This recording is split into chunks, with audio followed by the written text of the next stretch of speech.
Hello दोस्तों, टमाटर लाल channel में आपका स्वागत है। बेरमपुर गांव में एक गरीब आदमी किसना अपने परिवार के साथ रहता था। उसके परिवार में उसकी पत्नी देविका और एक 5 साल का बेटा चिंकू था। एक शाम वो खेत पर काम करके थका हारा घर लौटा। देवकी, जल्दी से खाना निकालो। आज तो बारिश की वजह से खेत पर नाला बनाने में कमर तोड़ मेहनत करनी पड़ गई। आप हाथ धोकर बैठिए, मैं अभी खाना निकालती हूँ। किसना ने हाथ धोए। इतने में देविका ने सबके लिए एक थाली में चावल निकाले। पापा, पड़ोस के गांव में मेला लगा है। आप कल मुझे मेला घुमाने ले चलिए। बेटा, अभी पापा के पास पैसे नहीं हैं। जब आएंगे तो हम सब घूमने चलेंगे, ठीक है? इस पर चिंकू उदास मन से बोला। तो पापा के पास पैसे कब आएंगे मम्मी? बेटा चिंकू, ज्यादा मत सोचो। अब की फसल उगने के बाद जब वो कटेगी तो उसको बेचने पर मेरे पास पैसे आ जाएंगे। तुम बस भगवान से दुआ करो। ठीक है पापा। ये कहकर सभी एक साथ खाना खाने लगे। तभी दरवाजे पर किसी ने दस्तक दी। इन्होंने उस तरफ देखा तो सेठ करमचंद अपने मुंशी के साथ वहां आया। अरे किसना, मैंने सुना है तुम्हारे घर में बहुत तंगी चल रही है। तुम चाहो तो तुम अपनी जमीन गिरवी रखकर मुझसे कर्जा ले सकते हो। सेठ जी, आप मेरी जमीन पर नजर ना ही डाले तो अच्छा होगा। मेरी फसल इस बार अच्छी उगने वाली है। मुझे आपसे कर्जा लेने की कोई जरूरत नहीं है। ये सुनकर सेठ अपने दांत भींचते हुए घर से बाहर आ गया। सेठ जी, कृष्णा ने तो आपकी बेइज्जती कर दी।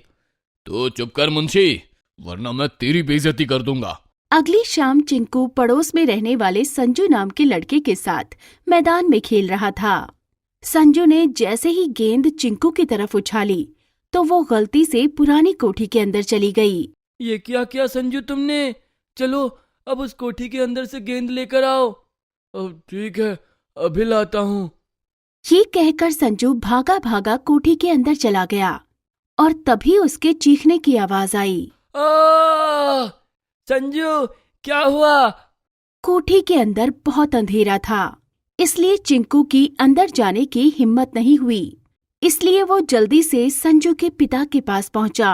मदन चाचा, संजू मेरे साथ मैदान में खेल रहा था और हमारी गेंद उस पुरानी कोठी में चली गई और उसके बाद से संजू बाहर नहीं आया। ये तुम क्या कह रहे हो बेटा? चलो मेरे साथ चलो। अब मदन और उसकी पत्नी भी चिंकू के साथ उस कोठी पर पहुंचे। अंदर मत आना। अगर अंदर आए तो इस बच्चे को जान से मार दूंगा।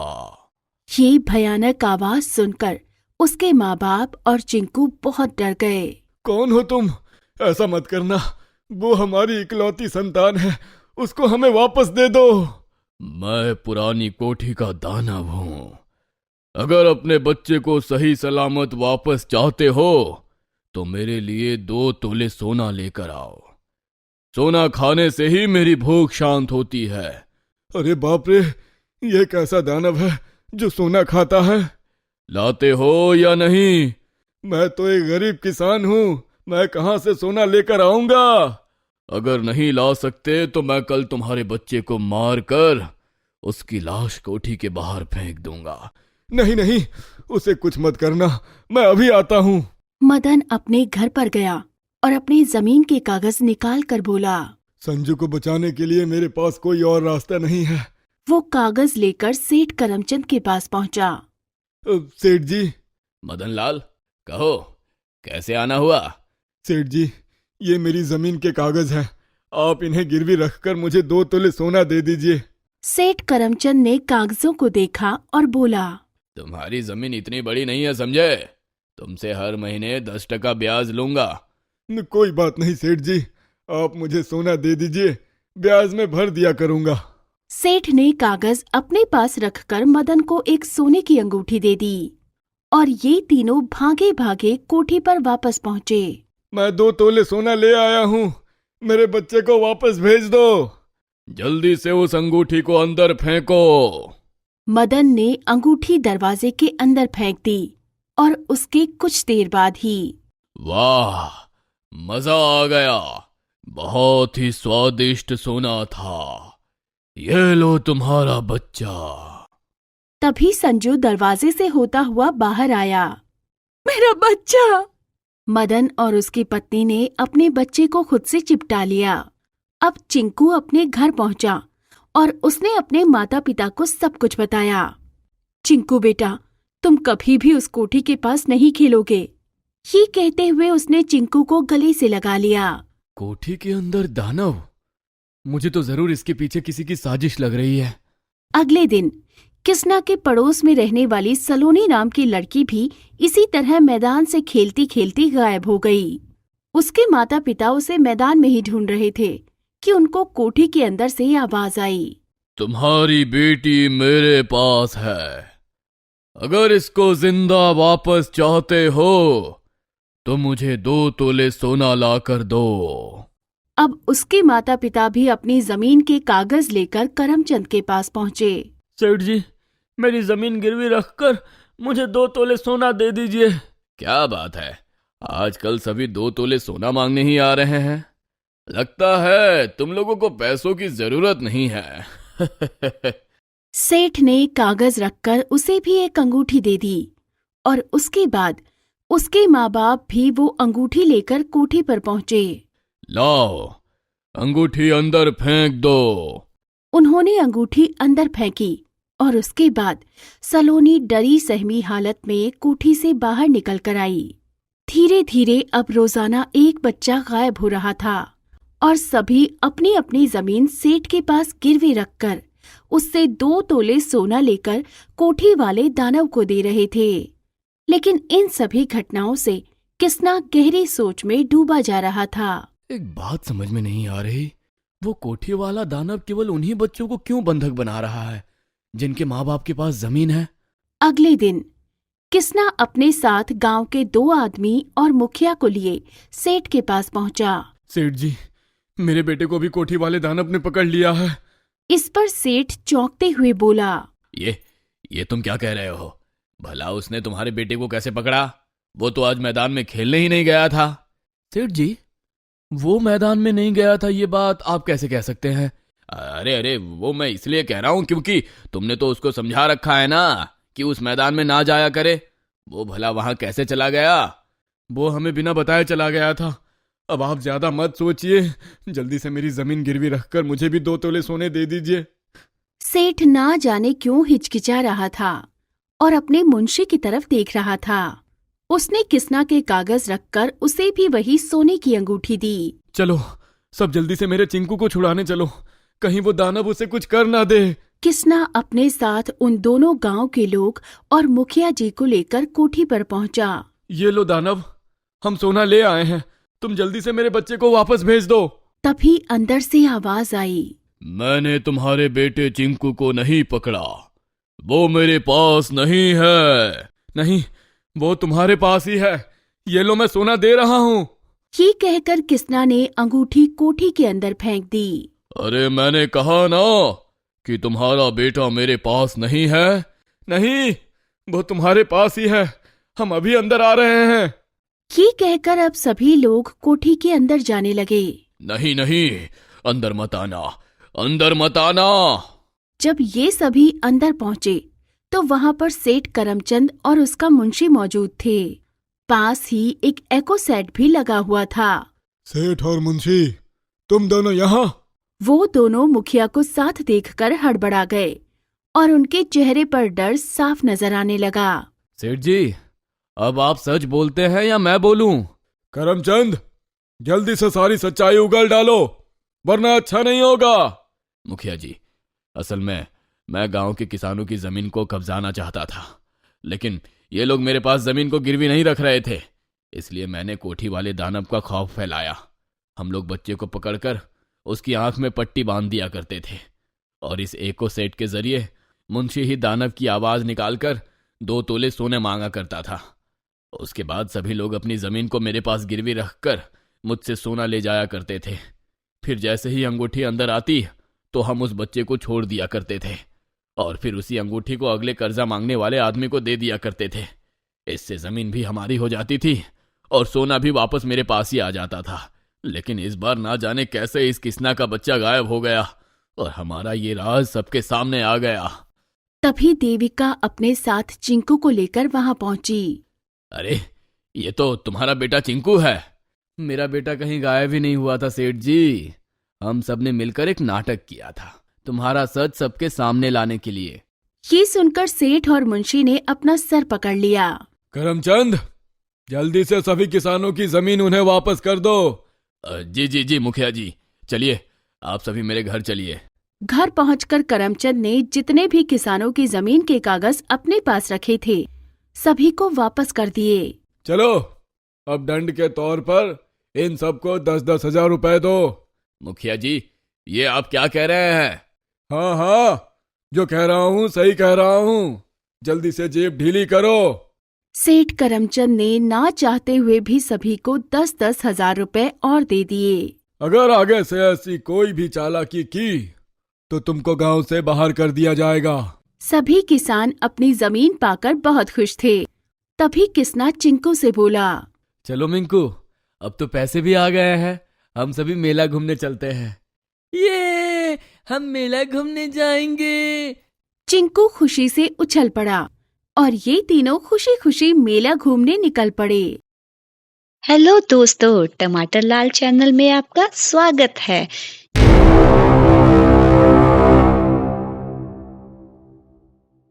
एक बार की बात है, एक छोटे से गांव में ममता नाम की एक औरत अपनी छोटी बेटी सोनू और पति शिवा के साथ रहती थी। ममता बहुत गरीब थी और उसका पति शिवा बड़ी मुश्किल से एक तेल की फैक्ट्री में काम करके पैसे कमाता था। शिवा दिन भर फैक्ट्री में काम करता था और देर रात को घर लौटता था।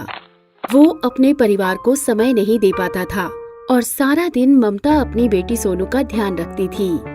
शिवा का फैक्ट्री मालिक लाला, जो कि बहुत ही लालची किस्म का बंदा था और वो अपने लोगों का बहुत खून चूसता और पगार भी कम देता था।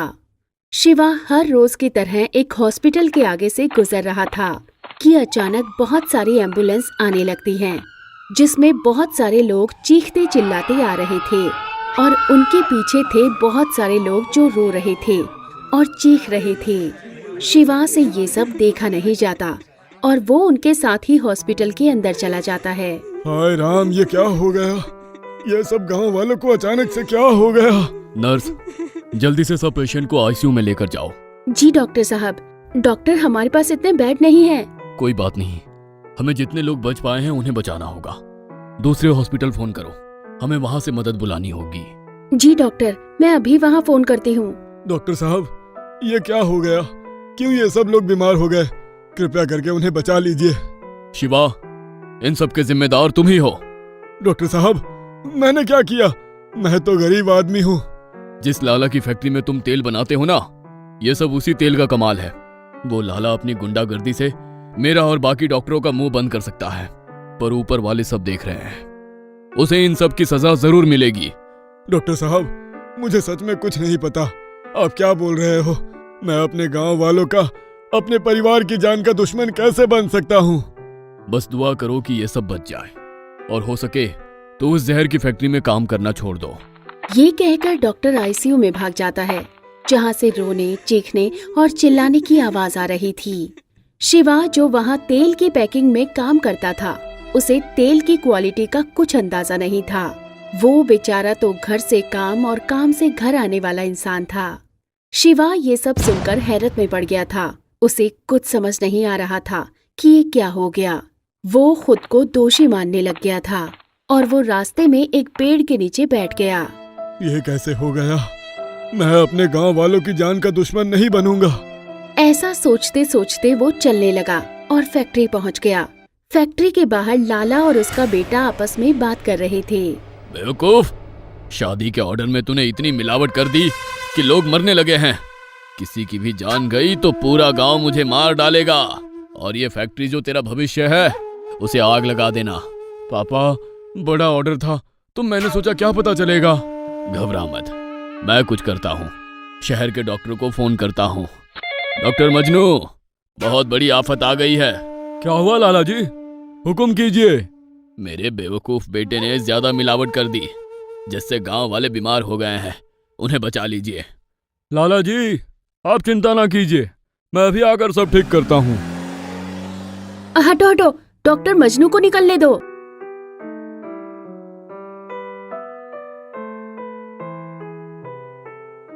डॉक्टर साहब, आप इलाज सही से नहीं कर रहे थे।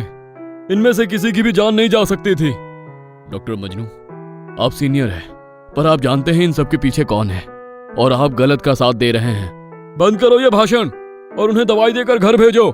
गांव का डॉक्टर अपना गुस्सा अपने अंदर ही दबाता हुआ चुपचाप आईसीयू में जाकर काम में लग जाता है। पर शिवा गुस्से में लाल पीला होकर फैक्ट्री के अंदर जाता है। लाला जी, आप हो गांव वालों की इस हालत के जिम्मेदार। क्या बकवास कर रहा है शिवा? मैंने तो उन सब के इलाज के लिए डॉक्टर को शहर से बुलाया है। लाला जी, उन्हें बीमार भी आपने ही किया है।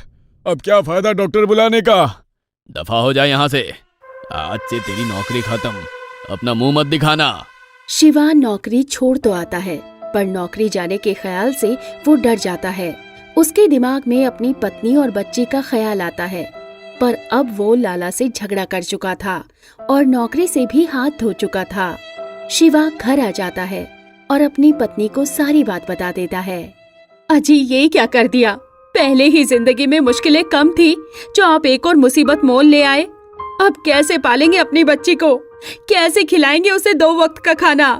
हे राम, हमारी तो किस्मत ही फूटी है। शिवा और ममता दोनों रोने लग जाते हैं और उन्हें देखकर सोनू भी चुप सी हो जाती है। शिवा जगह जगह नौकरी ढूंढने जाता है, पर लाला के प्रभाव के कारण कोई उसे काम नहीं देता।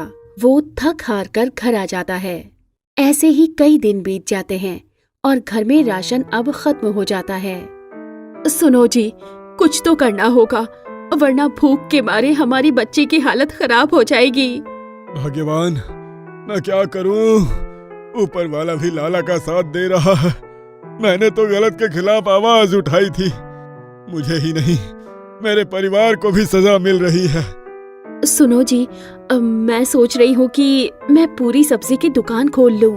हाँ ममता, तुम्हारी पूरी सब्जी तो बहुत स्वादिष्ट होती है। मैं तुम्हारे साथ हूँ। अपनी बच्ची के लिए मैं कोई भी काम करने को तैयार हूँ।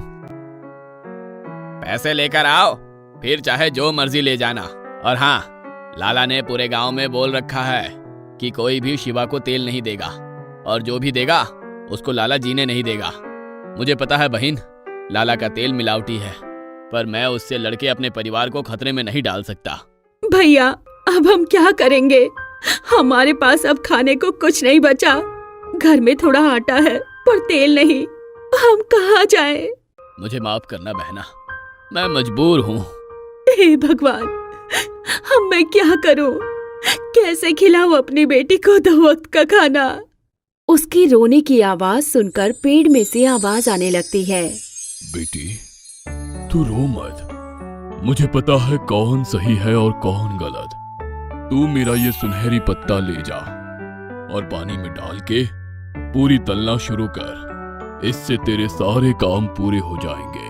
अगले दिन सुबह ममता कढ़ाई में पानी भरकर चूल्हे पर चढ़ा देती है। ममता, ये क्या? पानी में पूरी बनाओगी क्या? पागल तो नहीं हो गई? हमें ये गांव छोड़ के जाना ही होगा। आप खुद पर और ऊपर वाले पर भरोसा रखिए और देखिए वो कैसे हमारे काम बनाता है। ममता कढ़ाई में पानी डालकर सुनहरी पत्ता पानी में डाल देती है। पत्ता डालने पर पानी तेल जैसा गाढ़ा हो जाता है और उसमें से अच्छे से तेल की महक आने लग जाती है। ये तो जादू हो गए ममता, ये पानी तेल में बदल गया। जी हाँ, आपने सही समझा। ऊपर वाले ने हमारी सुन ली। ममता उसी पानी में पूरियां तलने लग जाती है और बहुत सारी पूरी बनाकर ठेले पर सजा देती है। फिर उसी तेल में आलू की सब्जी भी बना देती है। ममता और शिवा चौराहे पर ठेला लगा लेते हैं और उसकी इतनी अच्छी खुशबू हर राहगीर को अपनी ओर खींचने लग जाती है। अरे ओ शिवा, 1 प्लेट देना तो, खुशबू से रुका नहीं जा रहा। हाँ भाई, मुझे 2 प्लेट ही दे दे। मेरे से बार बार लाइन में नहीं रहा जाएगा। अरे तुम्हारा तो लाला ने तेल बंद कर रखा है। कहीं ये पूरियां तूने पानी में तो नहीं तल दी? बोल सच बोल, इतने स्वादिष्ट पूरी मैंने आज तक नहीं खाई। वैसे बता ना, पानी में तो नहीं बना रहे तुम लोग पूरियां? हाँ हाँ, पूरी पानी में ही तली है मैंने। क्या शिवा, क्यों मजाक कर रहे हो? लो 1 प्लेट और दो। उनके ठेले पर लोगों की लाइन लग जाती है और इनकी पानी में तली पूरी सबको बहुत पसंद आती है। इस काम से उन्हें बहुत अच्छे पैसे मिलने शुरू हो जाते हैं। जिससे उनकी जिंदगी सही से गुजरने लग जाती है। उधर लाला की फैक्ट्री में आग लग जाती है और पुलिस को फैक्ट्री में मिलावटी सामान मिल जाता है, जिसके कारण लाला और उसके बेटे को जेल हो जाती है। लाला के जाने के बाद सब लोग खुशी खुशी रहने लग जाते हैं और ममता की पानी वाली पूरी सबको बहुत पसंद आती है। तो दोस्तों, आज गलत काम आपको तरक्की तो जरूर दे सकता है, पर उसकी सजा आपको कभी न कभी जरूर मिल जाती है। इसलिए हमेशा सही काम करो और सही का साथ दो। धन्यवाद दोस्तों। आपको ये कहानी कैसी लगी हमें कमेंट सेक्शन में जरूर बताएं। Please like, share and subscribe टमाटर लाल।